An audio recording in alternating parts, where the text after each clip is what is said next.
Today, I want to discuss the risk-to-benefit assessment, or more commonly known as the risk-to-benefit ratio, in accordance with real-world application of tDCS experimentation.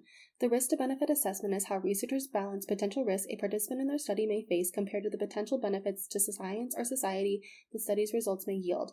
With current standards in experimental research, the potential risk to participants cannot be more than what they face in daily life, so risk now appears more so as discomfort or inconvenience. It is commonly upheld now that the severe risk to participants posed by an experiment is not worth the benefit to science or society. The conversation around the risk-to-benefit assessment commonly brings up Milgram's obedience study and Zimbardo's Stanford prison experiment.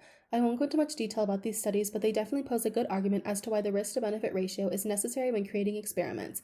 Although the field of psychology gained a lot of new knowledge from these studies, the psychological harm that participants endured during and even after this experiment is why now risk cannot be more than what goes on in daily life. So, what does this have to do with tDCS? First, tDCS stands for transcranial direct current stimulation. This practice sends 1 to 2 milliamps of current from electrodes placed on the scalp to an area of the brain directly underneath it. tDCS is associated with creating a clearer path for problem solving or action taking, basically amplifying the necessary info for a task at hand. There have been studies where tDCS has shown to be efficient in learning, relieve some stress or anxiety symptoms, and help with heightened focus. Radiolab has a whole special on this phenomena called 9-volt nirvana, where the host actually tries it.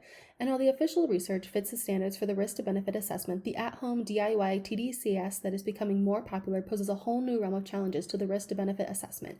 Because of the inexpensive materials and the plethora of YouTube videos on how to make it, there is a trend of people wanting to experience these positive effects for themselves. There are significant dangers associated with sending 1 to 2 milliamps of current for a prolonged period of time into the brain, especially if you're not highly familiar with the nuances to the area of focus. But there have been reports of individuals losing consciousness, temporarily going blind, or having burns after using their DIY tDCS device. What people do in the comfort of their own home is not a risk researchers could have been prepared for, nor should that blame be put on them. I think a genuine concern is raised in how reporting procedures may need to be adjusted with the growing presence of the information on the internet. A new balance between experimental transparency and availability of information needs to be established. Because researchers cannot control what people do with their results, I think an alternative way of publishing information, or maybe even just the portion regarding creation of devices, could buffer some potential harm that is posed to an unsupervised or unregulated technology DIYer. Because the standards of ethics are not hard and fast rules, as every situation and experiment poses its own variation, this real-world application of an experimental procedure is very interesting. Maybe this involves new IRB rules or YouTube regulations, but I think this specific situation shows how with every benefit, there is a risk.